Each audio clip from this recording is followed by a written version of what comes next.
गुरुदेव, सूबे के मुख्यमंत्री योगी आदित्यनाथ जी ने ट्वीट किया हुआ है। उन्होंने कहा कि कांग्रेस के युवराज राहुल गांधी भारत विरोधी अलगाववादी समूह के नेता बनने की ओर अग्रसर हैं। जब तक भाजपा के भी कार्यकर्ता ऐसा नहीं होने जाएगा, ना आरक्षण कोई दागा नहीं देगा।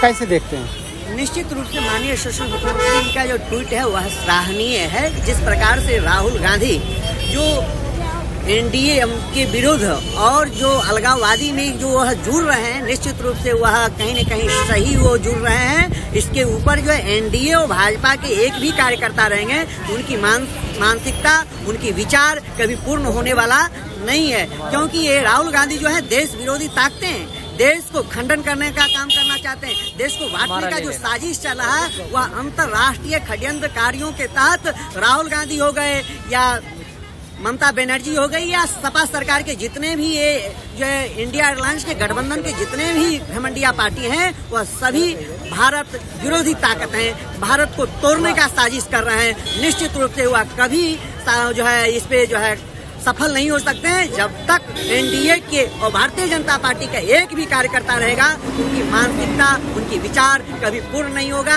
सभी अब जन जागरूक हो चुके हैं, सभी हिंदू सनातनी एकजुट हो चुके हैं। जो ये अलगाववादी के विचार रखने वाले हैं, ये जो है तुष्टीकरण की राजनीति करते हैं, एक संप्रदाय, एक व्यक्ति, एक विशेष के काम करने वाले व्यक्ति हैं, यह निश्चित रूप से भारत के लिए चिंताजनक है। संपूर्ण जनमानस से ये मैं आग्रह करना चाहूंगा कि अब एकजुट होकर के ऐसे घिनौनी मानसिकता के विरोध करना चाहिए। और यहाँ तक कि ऐसे व्यक्ति अगर कहीं किसी गांव, किसी समाज, किसी जो है राज्य में जाकर का अपने विचार को रखते हैं, उनके विचार को खंडन करना चाहिए, उनके मुंहतोड़ जवाब देना चाहिए। योगी जी की इस ट्वीट से कितना समर्थन करते हैं? योगी जी के ट्वीट से पूर्ण रूपेण समर्थन करता हूँ और हम ही नहीं, संपूर्ण हिंदू जनमानस इनके ट्वीट से समर्थन करेगा और इनके साथ में कंधे से कंधे मिला करके चलने का काम करेगा। ये जो तुष्टीकरण की राजनीति करने वाले व्यक्ति हैं, टोपी पहनना और टोपी पहनाने की काम करने वाले व्यक्ति हैं, समय समय पे ये गिरगिट की तरह रंग बदलने वाले व्यक्ति हैं, निश्चित रूप से संपूर्ण हिंदू जनमानस एकजुट होकर के इसका प्रतिकार और पुरजोर विरोध करेगा। ऐसे दूषित मानसिकता के खिलाफ व्यक्तियों को पुरजोर विरोध होना चाहिए। यही संपूर्ण हिंदू जनमानस में एक जो है मांग है।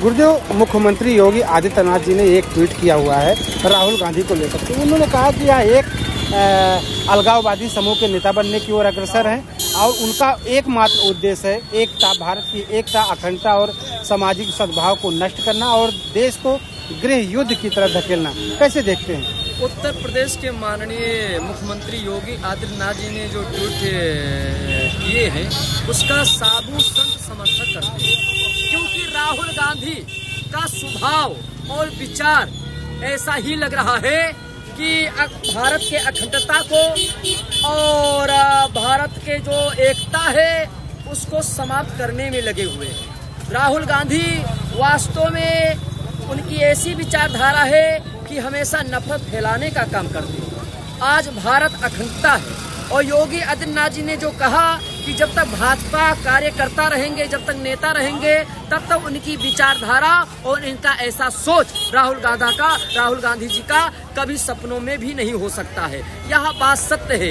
योगी आदित्यनाथ जी एक साधु हैं, एक संत हैं और ऐसे संत जो कहते हैं वो उनके अंदर राम जी, रघुनाथ जी स्वयं प्रेरणा देते हैं। तो ऐसा जो शब्द योगी आदित्यनाथ जी ने कहा है ये बिल्कुल सत्य है। आज हमारे भारत में जो कांग्रेस के युवा राज माने जाते हैं राहुल गांधी जी, इनका कभी भी बयान देख लीजिए, संसद में किस प्रकार बयान देते हैं, नफरत भरा बयान, और भारत के अखंडता को ये हमेशा समाप्त करना चाहते हैं और ये हमेशा जात को लेके चल रहे हैं, मुसलमानों का पक्ष कर रहे हैं और मुसलमानों को सौंपा गया था। इसीलिए अगर इनकी सत्ता आ जाए तो ये मुसलमानों को ही आगे लेकर के चलेंगे। इसीलिए योगी आदित्यनाथ जी ने जो ट्वीट करके लिखा है, वहाँ हम संत समाज, हिंदू मानस और भारत में जितने भाई बंधु रहने वाले हैं वो योगी आदित्यनाथ जी के बयान का समर्थन करते हैं, उनके ट्वीट का समर्थन करते हैं। और राहुल गांधी की ऐसी विचारधारा जब तक बनी रहेगी तब तक उनका सपना पूरा नहीं होगा। वो भारत के अखंडता को समाप्त करना चाहते हैं, वो सपना कभी पूरा नहीं होगा जब तक हमारे योगी आदित्यनाथ जी हैं, जब तक भाजपा के कार्यकर्ता हैं, जब तक नेता हैं। एक भाजपा ही ऐसे कार्यकर्ता नेता हैं जो वास्तव में संस्कृति, सनातन धर्म, जात पात को नहीं सभी को लेकर के चलते हैं। ऐसे केवल भारतीय जनता पार्टी में ही है। अगर कांग्रेस कभी भी आ जाएगी तो वास्तव में भारत के अखंडता को समाप्त कर देगी और समाज में नफरत फैलाने का उसका कार्य करता है।